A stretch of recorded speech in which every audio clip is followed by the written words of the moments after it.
go on the phone line and speak to a good friend of mine, a man who's been in the Black Stars dressing room as a player and as a coach. Ladies and gentlemen, joining us to talk about that game from yesterday is C.K Akonnor. Oh, baby. C.K. Yes. C.K. I'm not sure where or what the situation is, but there's a lot of noise in the background, and I can barely hear you. So I don't know where you are, but if you can reposition yourself, or maybe it's our phone line. I'm not exactly sure what's going on. But how have you been? How have you been? Yes, how have you been? How have you been? Well, I've been good. By God's grace, I've been okay, moving up and down. So all has been well.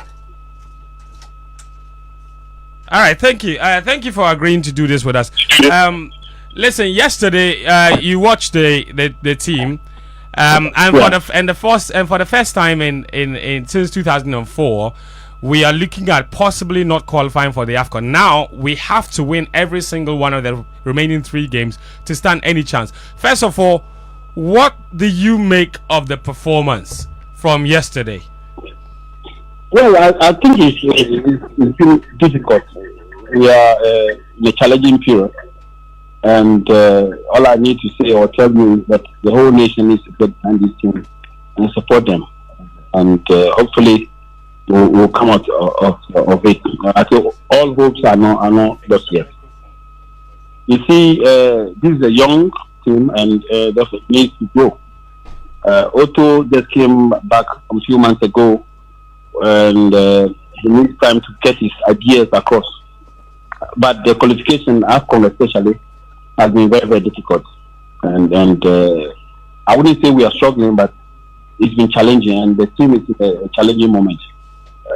Some few months ago, in our first 2 matches, we were good. Everything was nice. It was good. Then all of a sudden, things have changed. We went to Mali. Not just we were lucky to win, but we won convincingly. We played so well. And I was very, very happy with the way we played, and also we were in control.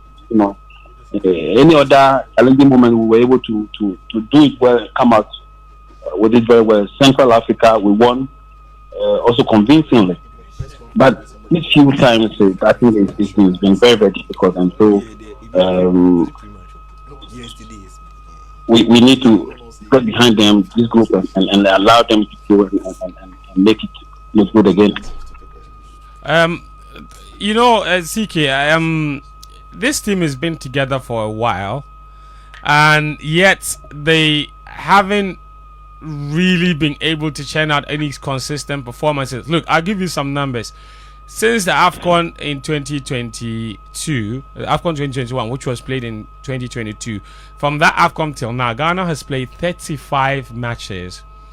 They've been under 3 different managers, Otto himself twice, and all those 3 managers, including Otto's 2 tenures, they've combined for 9 victories in 35 games for the Black Stars. Why do you think that is? Different managers, maybe I can even argue a different crop of players at certain times, and yet the results remain the same.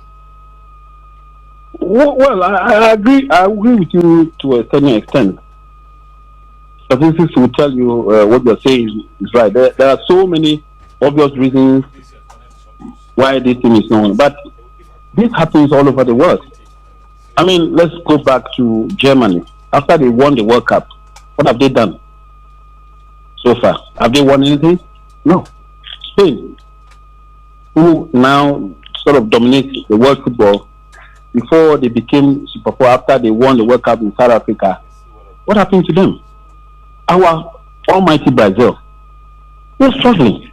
And these are huge football nations, you understand me? And so you can argue, but after a certain time, they get back. What I'm hoping for, that they get the understanding, the gel and the spirit on good time, and as early as soon as possible. So that they can get on well. But it happens all over, and they are going through a challenge, a moment of difficult situation, and sometimes we don't understand. Like when we look at yesterday, for instance, we had chances to score, but it happens when you understand the dynamics, and so we need to be patient and try and rather support them so they can come out of this difficult moment.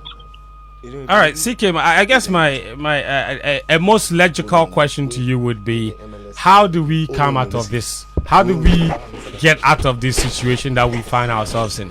If we don't qualify for the AFCON, what next? What has to be done? How do we get ourselves back? Because you've been part of a national team that had gone through difficult moments. You were even captain during that period. People call that period a dark moment of Ghana football. There is a suggestion that we are regressing to that period. You witnessed what happened during that period. You knew some of the things that accounted for our inability to do well despite having quality players. It seems that's the period we are in right now. From your point, from where you stand, how do you think we can get back to the top? First of all, I think the short term is that we win the coming matches. Monday we are playing against Sudan. We don't have any other choice than to win. That is something possible. We can do it. If you can go to Mali and win convincingly, I think you can win against Sudan. Moreover, the match is not played in Sudan. It's played in Libya, so it's a neutral ground, and so you have the opportunity to excel, to do well. We have to win that match. Then against Angola compared to Mali or whatever, it's not too big of a deal. Indeed, if we get everything right, we will go there and win. All we need now is to win. Unfortunately, we are meeting a team that is backed by a coach that has served before us as he was my boss, Kwesi Appiah, who is well experienced, knows exactly what to do. Because yesterday's game, you can clearly see that he was in control. Practically, he knew exactly what to do. He didn't come here to win. And now he'll go and probably open up and want to win. And so it makes it difficult. But I'm saying that it's possible. It is possible to win this match. It is possible to win this match and win convincingly. We need to support her. I am very, very hopeful. And I want everybody to support the team with a good spirit. Yes, there's a lot of talking around captainship and all. I've heard it. It's not necessary. What is important now for us is get ourselves together, support this team, and we will go there. And I am so confident. But they must be aware that indeed they need to win this match. A draw will not help us. But I don't think they are far from it. Okay. Here's the very last one for you, CK. Just before I let you go, I know you're very busy and all that. Kwesi Appiah, he's doing wonders with the Sudan national team. You worked with him as an assistant before you took the job on a permanent basis. When he was in charge, he had a lot of criticism. Ghanaians didn't seem to rate him, but he's doing wonders. What makes Kwesi Appiah so good? He's as good as he was with the coach. With the Ghana national team. I served him, and it's privilege. I mean, he's somebody who he doesn't talk much, but tactically, the modern trend of football, he's aware. He knows exactly what. If anybody says he doesn't know anything, he's a lie. And that's what we're fond of doing. You know, we destroy our own. And today, he's transformed this team. I played against this team as a coach. I saw what happened. We won here and we lost there. But what he's doing with them is unbelievable. It's good. He's transformed them. They are fearless. They are very confident. And it can only be the work of Kwesi Appiah. He's done so well. And so for me, but I still think with the qualities we have, if you look at individual players, we just have to be able to work as a team and try as much as we can to get a necessary result. If we don't do that, it will be very, very bad for our country. You know, we need to get to the AFCON, and we need to win to get back on the positive track. I mean, CK, 2004, you were, I think you were out of the team at the time, but from your point of view, what is it like as a player sitting at home and watching the AFCON if you're active and your country is not there? What's that like? Mostly, this is what we enjoy as players. I mean, the Europeans will tell you when they get to the European Cup, European, they want to be there, and it's the same as the African Cup. If you're not there and you are watching, it looks bad on you. It looks bad when you go back to your various clubs in Europe, and so you want to be there. You want to be seen as one of the big guys who is defending your country in terms of soccer, and it goes to all of them. So they will have to get it right and try as much as they can. So I know they are doing their best, but as it stands now, it's not enough, because if you look at the points, you made analysis before the beginning of this interview. What we have to do, we have to win all our matches, and by now it should be ringing their ears. They should know that they need to give their best. However, I ask the whole nation, this is ours. This is what we want. You, myself, and everybody to support the team, because they need us. At times when it gets difficult moments, it's not about coaching. It's not about we need to get behind the team with a positive mind and belief. And I don't think, if I look at our teams now, I cannot imagine them not getting to the AFCON. They will have to. It is possible.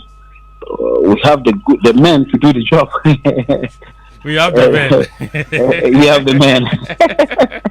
CK, I think you know exactly what you are doing by saying that. We have the men. CK, just hold on for me. A good friend of yours has joined us as well. I said I was going to let you go, but I'll let you say hi. Laryea Kingston is joining us all the way from the US. We've woken him up very early in the morning to speak to him about Black Stars. Only Black Stars can let us do this to him. Laryea, how's it going? It's good. How are you? Senior. Yes, sir. Lagarodi. Hey, Lion. Cochito. I mean, first of all, congratulations for the new job that you got in America.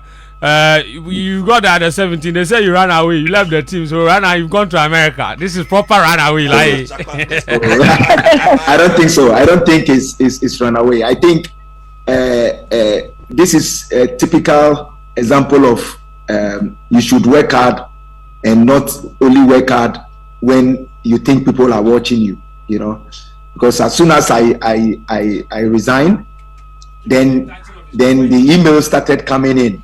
You know, as soon as I resigned, so it looks like a lot of people are watching the effort and the work I was putting in with the national under 17. So as soon as I resigned, it is not about running away. The environment wasn't too healthy for me. So I think that's the more reason why I resigned. But as soon as I resigned, then the emails started flying in. So I don't think it's running away. Can I say something? Yeah, CK, go ahead. Okay, so Laryea moving away for me was a big blow to us. If you look at under 17, it is not much of a result-oriented thing. It's about development, and this guy was doing a good job, irrespective of whatever anybody would say, the temperament or whatever. It is not about that. It's about him developing the young ones for the next generation, and he was doing a good job. We saw the development from one end what he was doing. Then all of a sudden he had to leave.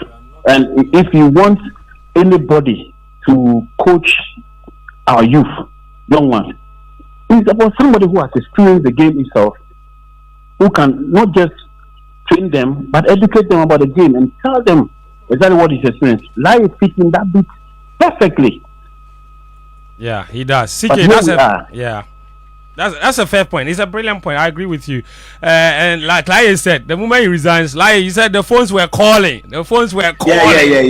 People, people were watching, monitoring everything. You know, and you know, the funny thing is, the job I got here, it was a tournament that I took the kids to in Serbia. These scouts, these agents, and the sporting director of this academy, they were there watching the game. They watch all the games. So for me, I think it was very difficult decision for me to take before resigning, but I didn't know that there is so many opportunities on the pipeline for me, and I felt the environment wasn't too healthy for me. So the best thing is for me to just stay away and then watch from behind. And then look, for me, any day when Ghana call upon me and they will allow me and support me 110%, I'm going to come back and then give back to my country, because this is what we are looking for. My senior man CK played the game, he coached the game as well. So if there is anything at all, people like us need more to give to our soccer at the moment than anything else.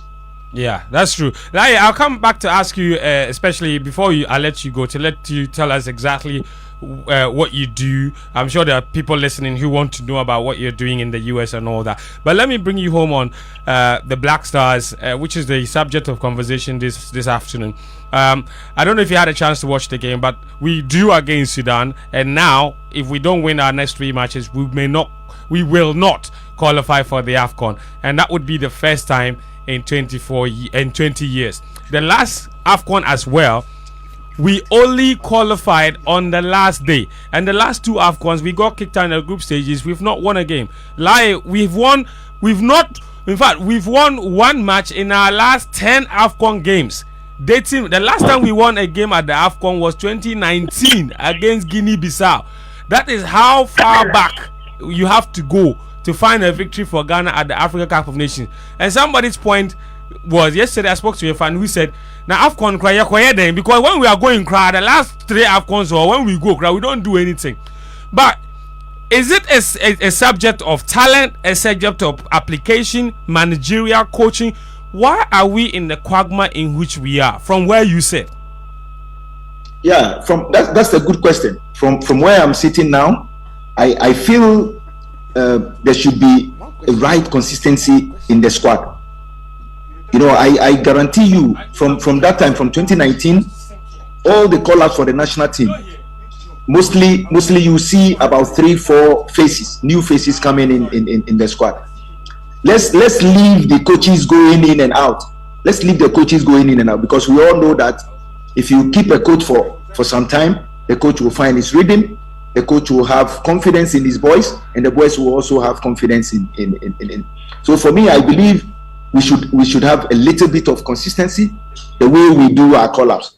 One typical example, when you look at European national teams, you can see they have, even their youth national teams, they have players that they know that within 2-3 years you'll be ready to play for the first team, and they will graduate, they promote them slowly before they get to the senior national. So before they get to their senior national teams, already every coach that comes in, he already have a group of players that he think he can work around and then build a team or get results for the country. In Ghana, we don't have. Let me give you an example of the under-17s that I work with. Let's go way back to the Serbia group that I had. As soon as we finished that Serbia tournament, we got back to Ghana. Most of them, their ages cannot, they won't be able to feature for under-17s again. As soon as we came back, I present a report to the FA, told them that this group of players, we should put them in the bubble so that I can build a new under-17s. So if we put these group of players in the bubble, that doesn't mean they should stay in camp for long. Every month they can report for 1 week, play one friendly game, go back to their various clubs, whilst I focus on the main the under-17s, that the new ones that I have now. I propose this to them today. If you ask the FA, where are these players? They are nowhere to be found. And look at how amazing performance these boys put up in Serbia. They beat Serbia, they beat Switzerland, they beat Spain, and not about winning, but the performance.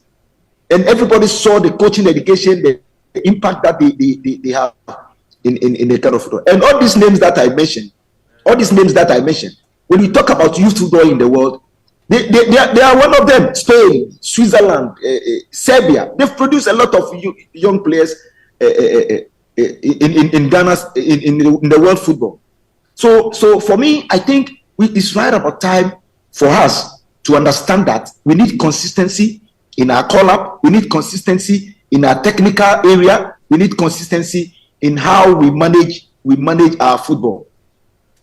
You see, so for me, I think that's the problem. But to qualify to the AFCON, I know the last games that is left. Ghana, we know, like you said, the last time we qualified, it took us one last game to take us to the AFCON.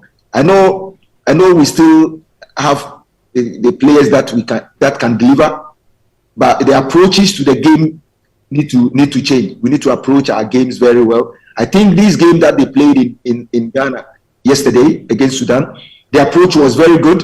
I was impressed of the approach. But then again, it comes down to how you can go out and take the game to your opponent and hurt your opponent. No matter what, and hurt your opponent. If you look at the last 10 minutes of the game, that's how we should be playing, especially in home games. Getting high up of the field, putting players in the very solid area around the opponent box. As soon as we lose the ball, we press, win it, and then keep them there. That's how come we got much better opportunities in the game throughout the 96 minutes that they played. We need to take the game to the opponent. It looks like when we start games, we sit back, wait for the opponent to come into the game. When you watch the game yesterday, the Sudanese gave us a lot of respect. Trust me, the way we played, if the Sudanese said they're going to open up and come out and play and not giving us respect, I think they can cause us upset to us. We need to take the games to opponents. Now the football has changed. Look at Italy now. Italy, now they are doing so well. They're beating all the big teams again. They've changed their style. Sitting back, parking the backs, and then go on counter-attack. They're opening up and playing game. The fun of the game is to dominate play and score goals. I think it's right about time for us to go and attack opponents and take the games to it could be that maybe what I believe in as a coach. But for me, if you look around the world, teams that dominate play, teams that go high and press high and suffocate opponents, at the end of the day, they are the ones that comes out with a victory. So the high risk, high reward. You take risk, you get the reward. And you speak to something, not taking the game to the opponent. It speaks to a certain psychology of the team, doesn't it? Which is fear, which is something that my colleagues here have spoken about. And for you, CK, are you still with us? Yes, I'm here.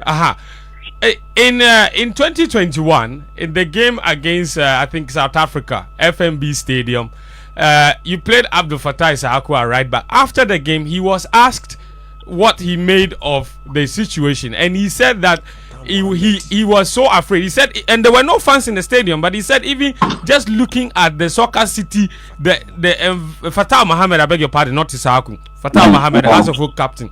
He said that he was so afraid just looking at the atmosphere and the empty seats alone.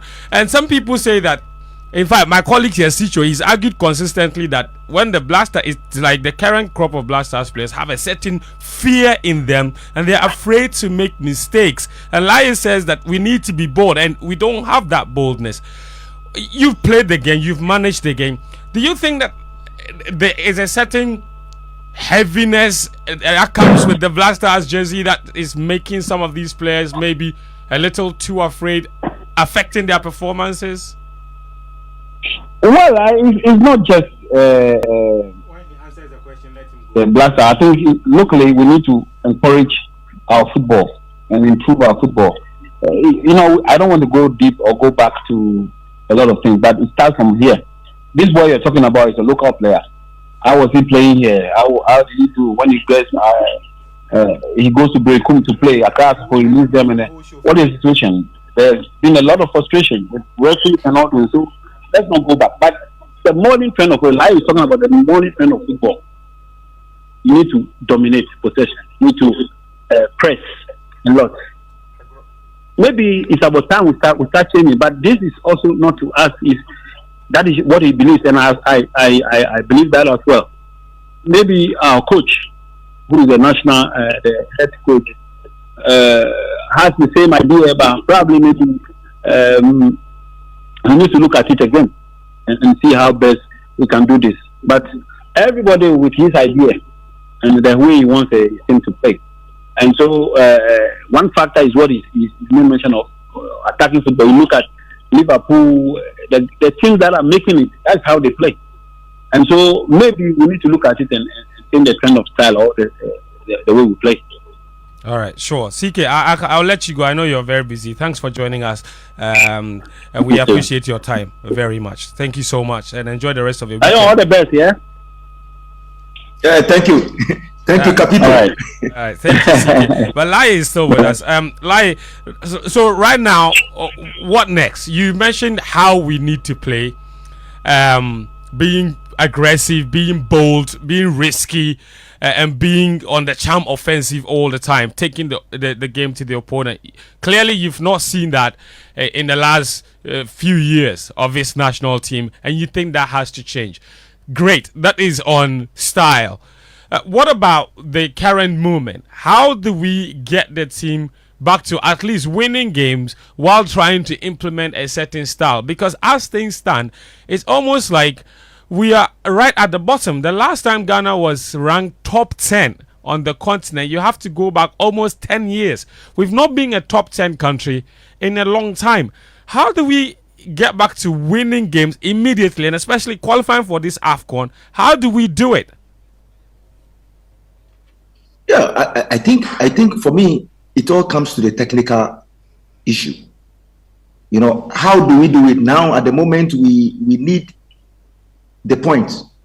So as a coach, you need to change your approach to the games. You need to change your approach to the games. You have the numbers. For me, let me use yesterday's game.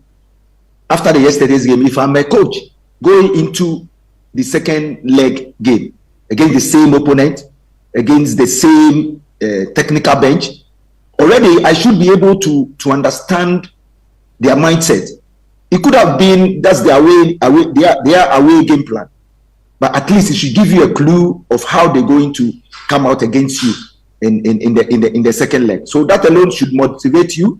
And then when you go into have your match prep or your preparation towards the second leg, then you know how you go in and then play. But for me, I know very well that if I'm a coach and going into the next leg of the game, especially the opponent's home grounds, and the way they played against me, being careful, being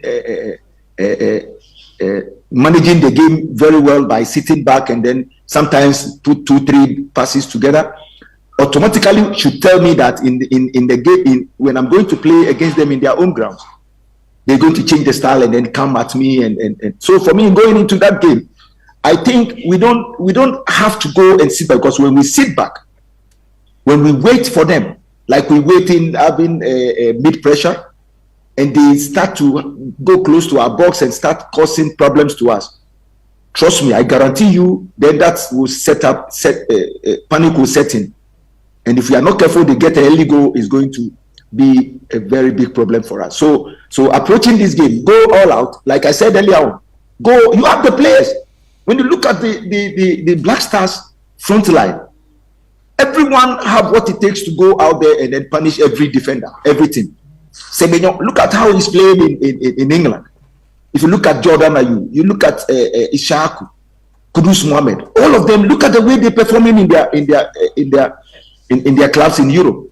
So we have players that can attack opponents well. But then again, maybe our game plan is not allowing them to express themselves more when they get to the opponent box. Especially if you look at the chances we had in the later part in the game yesterday. One thing we should know, we should remember that we are in the danger zone. So in the danger zone, we don't need too much power to get the ball at the back of the net.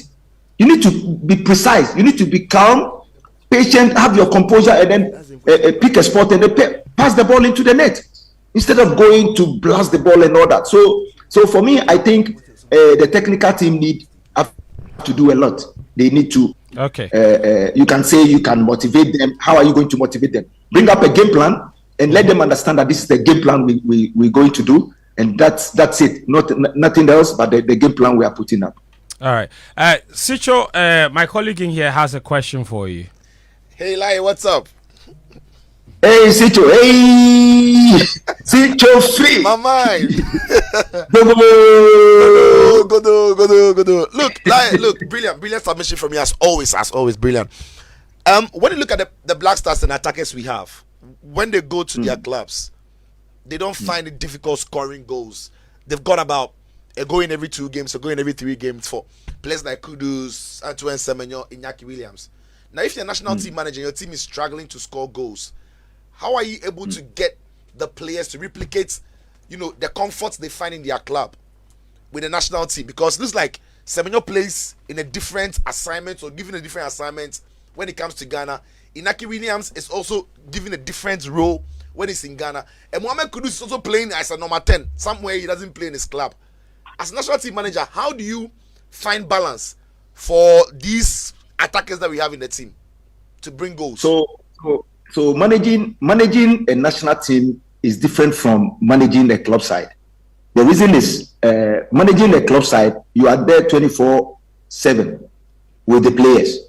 So you go through a lot of repetitions in sessions and whatever you want to do. Managing national team, as you only get to have the players maybe 2-3 days before the game, so you only have them 2 days or that. So what as a national team coach should do is to do a lot of scouting.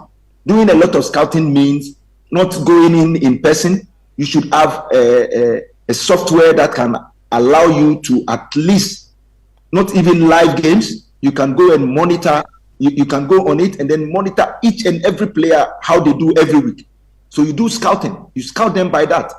So with that, you understand how many minutes Semenyo play, and you can do analysis about his performance, rate them and all that.